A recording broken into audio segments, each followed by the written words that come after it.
Hey, John here with Simple Property Management. Today I want to talk about a question that we get many times from our landlords. The question is, should I allow pets? The typical landlord thinks, hey, pets do damage, damage costs money, why again would I want to accept a pet?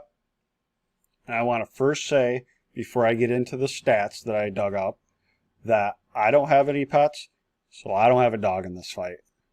See what I did there? Although my wife and kids, during COVID with the shutdown, they keep asking me, can we get a dog? And we just keep telling them, nope. I keep telling them, nope. We're happy where we're at. So let's look at the data on pets and rental properties. In 2014, apartments.com did a study, and they found that 72% of renters have pets, and 60% of renters said that they had issues finding a property that was pet friendly when they were looking to move. In 2012, apartments.com did a study, and they found that 43% of renters have pets. So in 2012, 43% of renters have pets, and now in 2014, 72% of renters have pets. And I get it, it's an old study, but the numbers keep climbing. So times are very much changing. Landlords need to change also. According to Zumper.com, 75% of people in their 30s have a dog, and 50% of people in their 30s have a cat. There's a foundation out there, it's called, the short name is FIREPAW, and it really stands for Foundation for Interdisciplinary Research and Education Promoting Animal Welfare. Yes, I did have to read my notes for that because it's so long. But FIREPAW Inc. for short, they did a study and they found that pet-friendly apartments run out 35% quicker. And we've seen the same thing with our management company. Properties that accept pets run out quicker. Allowing pets increases your renewals. Vacancy rates are so low. There's huge competition with tenants looking to move right now. And since there are not very many pet-friendly properties out there, the people that have tenants with pets right now, those tenants are probably going to look to just re-sign. FIREPAW Inc. in their study, they found that tenants with pets stay for on average 23 months compared to 15 months with tenants without pets.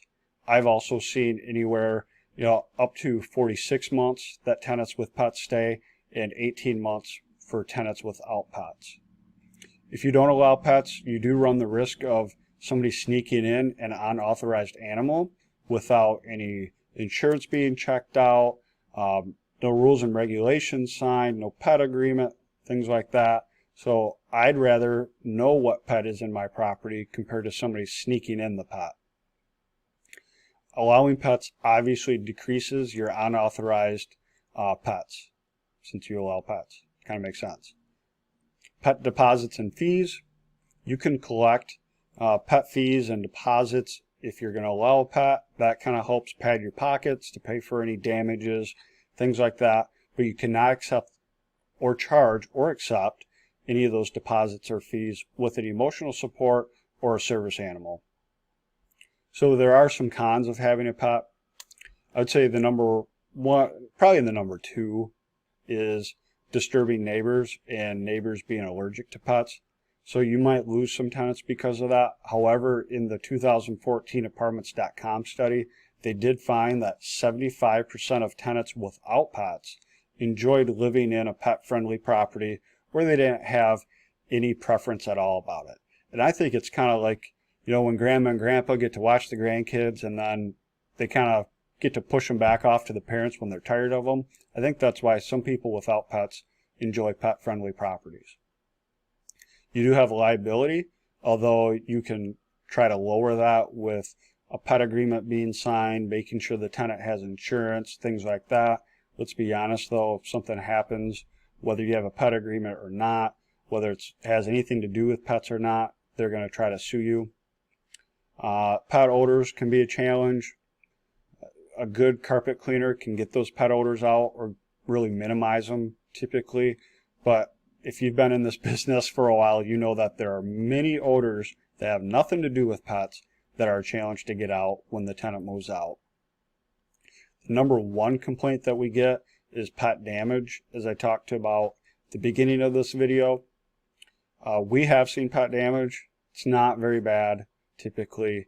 And according to the Firepaw Inc. study, 85% of landlords that accepted pets found pet damage. And by face value, that can sound really, really scary, except for the fact that if you read that study, it'll tell you that the difference in damages from a pet property to a non-pet property was only $40. So there was an average of $323 in damage for a non-pet tenant compared to $362 for tenants with pets. So that was a lot. There are a lot of good stats that point to accepting pets really helps improve your bottom line as a landlord. We still have landlords that are worried about the pet damage, which is why we came out with our pet damage guarantee, where we will cover up to $1,000 in pet damages above and beyond the security deposit. If you have any questions on pets or pet guarantee, general questions about rentals, go ahead and reach out to me, John with Simple Property Management. My email address is john@simplepmgroup.com, or you can call us here at the office, 616-329-6318.